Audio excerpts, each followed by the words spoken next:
खबर अलवर से है, जहां केंद्रीय मंत्री भूपेंद्र यादव के निर्देश पर बगड़ तिराहे पास 11 में बने डंपिंग यार्ड में लगी आग की स्थिति का जायजा लेने और जल्द से जल्द इस आग पर काबू पाकर ग्रामीणों को हो रही परेशानी को दूर करने के लिए आज रामगढ़ विधायक सुखवंत सिंह, रामगढ़ प्रधान नसरू खां, नगर निगम आयुक्त जितेंद्र सिंह नरुका, रामगढ़ उपखंड अधिकारी सुरेंद्र प्रसाद, केंद्रीय मंत्री निजी सचिव नितिन सगवान, आयुष कुमार, फायर ब्रिगेड अधिकारी बबूराम मीणा, तहसीलदार रामगढ़ लालचंद जाटव मौके पर पहुंचे।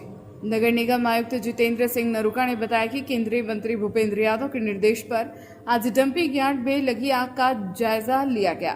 काफी हद तक आग पर नियंत्रण कर लिया गया है। शेष कार्य हेतु हर संभव प्रयास किया जा रहा है।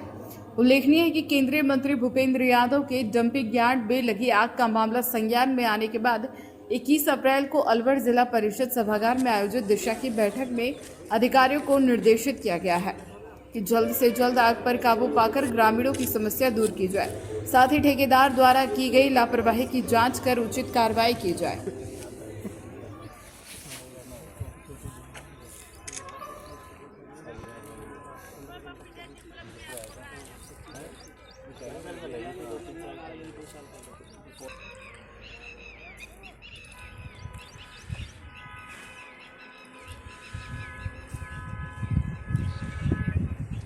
लिए नगर निगम और प्रशासन की टीम इसको बुझाने में लगी हुई है। मोटे तौर पर जो ऊपर की आग की लपटें उन पर काबू पा लिया गया है।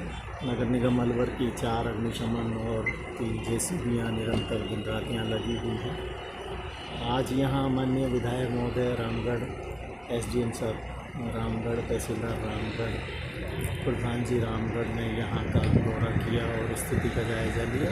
मुख्य रूप से 2-3 सुझाव सामने आए हैं कि कुछ तो पानी के टैंकरों की संख्या बढ़ाई जाए। एक ये जो मलबे के नीचे दबी हुई आग है, इसको भी जेसीबी या रोलर की सहायता से इस तरह से किया जाए कि हवा के तेज़ होने से ये आग ना भड़के। साथ ही पीछे जो एसटीपी का पानी आता है उसका भी इस्तेमाल इस आग को बुझाने में किया जाए और इसका कोई स्थायी समाधान, चूँकि जो पूर्व में यहाँ फर्म थी उसका तो टेंडर निरस्ती के हमारे प्रयासों से और माननीय विधायक मंत्री महोदय के प्रयासों से वो टेंडर निरस्त हो गया। MNIT इसका थर्ड पार्टी मूल्यांकन करेगी और उसके बाद में इसका नए सिरे से जो यहाँ एकत्रित विरासती कचरा या लेगेसी वेस्ट है उसका निस्तारण किया जाएगा और आमजन को राहत मिल सके, इसके लिए सब उपाय अच्छे। देखिए, समस्या गंभीर है और उसी गंभीर समस्या को के संज्ञान में हमारे मंत्री महोदय जी माननीय भूपेंद्र यादव जी के संज्ञान में ये बात आई। सभी कार्यकर्ताओं ने उनको अवगत कराया और पिछली 21 तारीख को जो दिशा की बैठक हुई उसमें उन्होंने कमिश्नर नगर परिषद नगर निगम अलवर को निर्देशित किया कि आप गुरुवार को सुबह 8 बजे मौका मुआयना करें और मुझे भी कहा कि आपको भी वहाँ रहना है।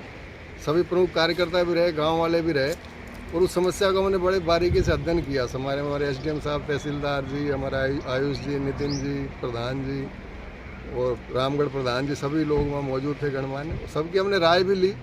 उसमें कई चीज़ें हैं, एक्चुअल में तो ये कोरोना काल से ही इकट्ठा हुआ पड़ा है और ये पिछली सरकार ने इसको सही तरीके से डिस्पोजल नहीं किया और जैसे ही अब हमारे संज्ञान में, हमारे मंत्री महोदय जी के संज्ञान में आया तो उन्होंने इस कचरे को ट्रीट करने के लिए, इसको डिस्पोजल करने के लिए दिशा निर्देश दिए और ठेकेदार जो पहले काम कर रहा था उसने काम नहीं किया सही तरीके से और उसको ब्लैक लिस्ट करने के भी निर्देश दिए गए। वो कार्रवाई भी चल रही है। फिलहाल हम उसमें पानी टैंकरों के माध्यम से, फायर ब्रिगेड के माध्यम से और डायरेक्ट पाइपलाइन भी एसटीपी प्लांट से डालकर हम करने जा रहे हैं और सब ने यही निर्णय किया है। और गाँव वालों से मैंने हाथ जोड़ के निवेदन किया कि थोड़ा सा धैर्य रखें क्योंकि कचरा बहुत इकट्ठा हो गया है। उसको डिस्पोजल करने के लिए भी मशीनरी चाहिए। उस मशीनरी की व्यवस्था कलेक्टर साहब से भी बात हुई है, वो भी इसमें सहयोग कर रही हैं। हमारे माननीय मंत्री महोदय जी का आशीर्वाद है, उनके सहयोग से ये जल्दी ये समस्या का हल होगा जिससे कि गांव वालों को इस बड़ी समस्या से निजात मिल पाए।